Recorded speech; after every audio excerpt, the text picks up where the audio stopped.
Hey everybody, Aaron Cowan, Sage Dynamics, and this is a Primary Weapon Systems MK111 Pro. You've been following me for a while, you know that I have a great affinity, a great love for long stroke piston ARs. I love the piston system. I still love DI, don't get me wrong. They both have their pros and their cons, but I've had a relationship with Primary Weapon Systems for a number of years now because they make the best piston gun on the market. And if you're going to ask in the comments what about, the answer is the best piston gun on the market. So I don't care what gun you bring up, the answer is going to remain the same. PWS is a sponsor of mine, so this video about the MK111 Pro is just an informational, it's not a review, because it'd be kind of a conflict of interest to review a product from a company that sponsors you, so that's not something I'm going to do. But I wanted to tell everybody about the MK111 Pro and why it's awesome, and why it sets itself apart from the traditional Mark line, such as, you know, the MK111 Mod 1. There are some differences that go into this gun that make it a great value for someone who's looking at getting their first, or hopefully their third, long stroke piston AR. The first thing that people who are familiar with PWS's rifle are going to notice about the Pro line, I should say, not just the MK111, but anything in the Pro line, is the upper receiver is an extrusion and it's forged. It's not billet. There's obviously some metallurgic conversations that can take place of billet versus forging. But this particular upper is forged. It does have a forward assist delete. I'm a big fan of that. I've never seen a huge reason for the forward assist, and that's coming from 20 years in various occupations that involve the use of the AR platform. Never really had a use for the forward assist, but we'll leave that argument to other people in another time. By using an extrusion, a forged extrusion, it allows them to keep the price considerably lower than what you'd see on some of the other rifles. So I don't want to call it a budget rifle, but you're going to get what makes PWS great at a lower price point, and that's definitely beneficial. It is 6061 aluminum, got your regular anodizing. I've got a free float M-LOK rail. As far as the lower receiver goes, looking at a forging, 70-75, that added strength that some people prefer, that added rigidity that some people prefer for their lower receiver. And it comes with really good trigger, really good controls. Ambi selector is not a feature on the Pro line, save a little bit of money there. I'm not a huge fan of ambi safety selectors. I believe they should be for, if you're right-handed, it should be a right-handed safety. If you're left-handed, it should be a left-handed safety. No big issue there. It does come with the ambi charging handle, which is great. And I do have just built in the same features. I'm not getting the ambi lower that some people might be used to with the Mod 2 line, so I don't have that ambi bolt release like you see on the Mod 2 rifles. Nothing wrong with that. Again, it comes into this gun, and I don't want to use the word budget, but this gun comes in at a lower price point, and some features just had to be taken off of the system in order to offer that.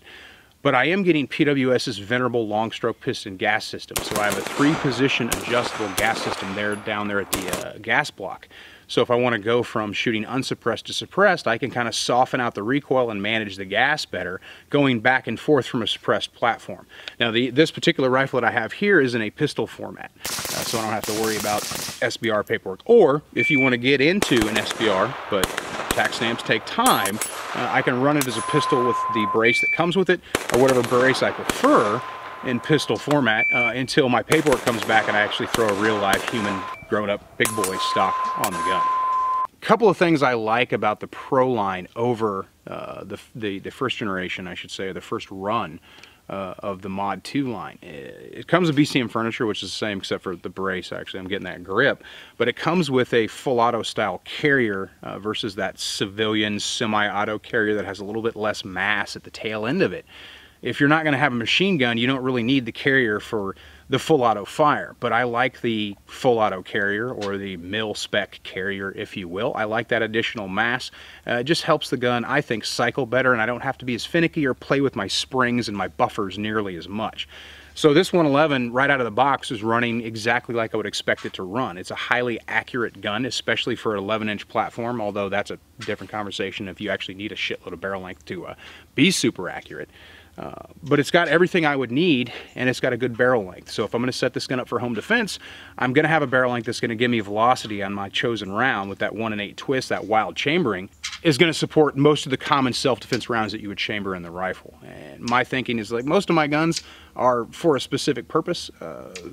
I want something in an AR, a lot of times it would just be able to do pretty much anything I put in front of it, short of extreme accuracy at extreme distances. So it's not something I'd obviously throw a high magnification optic on and try to shoot to 1,000 with, but it's going to be able to handle the work from, 5 feet out to 100, 200 meters within that zero distance. So if you have been curious about a piston gun, but the price was a little dissuading, if you will, because they can be expensive, because there's more that goes into them from a traditional DI gun, so they tend to, just from the material standpoint, be a little more expensive.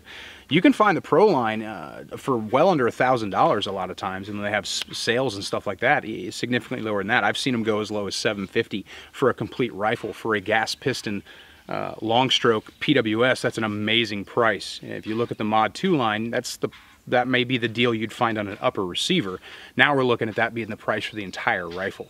So I highly suggest anybody who's interested in, and everybody should be interested in, getting a long stroke piston system, definitely check out the Pro line, because it's going to give you a lot of value. It's going to give you all the features performance-wise that you'd expect from the more expensive Mod 2 at a much more reasonable price.